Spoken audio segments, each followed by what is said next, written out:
said clearly that Matiang'I has a tainted name. The people advocating for his name have justified that he did wrong things.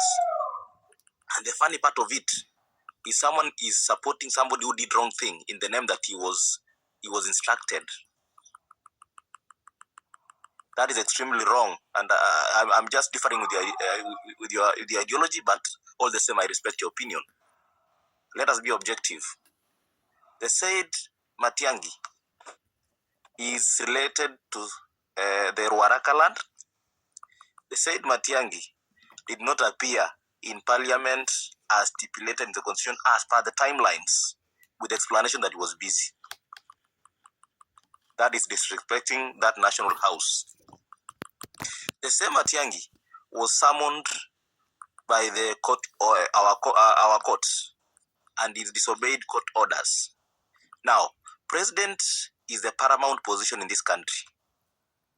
How can we trust someone who violates rights, who violates court orders in the name of we are looking for a better candidate?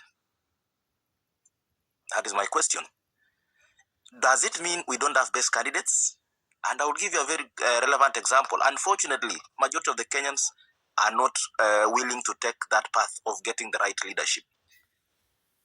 We had people like Okiya Omtata. I'm just mentioning, it has been mentioned, but I'm mentioning just anyone to give me anything related to his name. This is the person who has been fighting for Kenyans. This is the person who was seen in streets during Gen Z protest. The candidate you're bringing on board, immediately after Raila Odinga lost election, he went and looked for greener pastures in USA.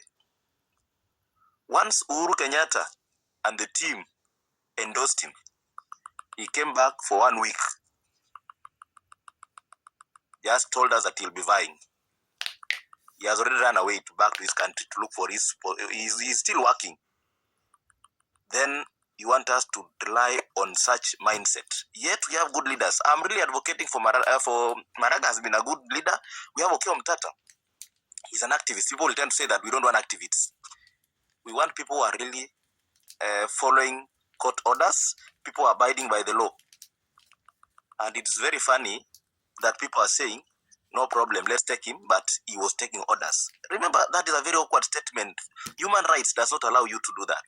Even if you are given, Colonel Ochuka, if you are given an opportunity to be the cabinet secretary right now, does it mean you are going to obey your boss in taking wrong orders?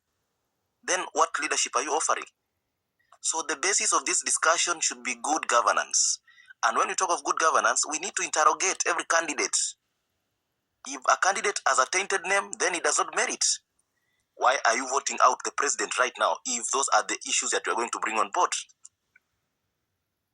And whenever somebody is trying to justify a point that is legally accepted, you don't need to ask even for protection.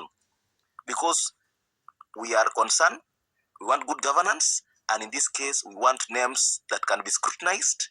In case someone was involved in any saga, you should not bring that name on board. The last point before I finish my submission, behind the studio, don't give up. I'm aware that you said you are likely not to vote, or you are just listening. This is where we are not getting right as Kenyans. We want to make our decisions as either a group, or we want to go the majoritarian way. You realize that Matiang'I is speaking because of the majoritarian way, not necessarily digging into it, who is Matiang'I. But behind the studio, among these candidates, you as a person, pick the best. You'll be part and parcel of transforming this country. Let's avoid the ethnic regrouping. Let's avoid regional politics and do issue-based politics. I think at that point, I beg to submit. Thank you.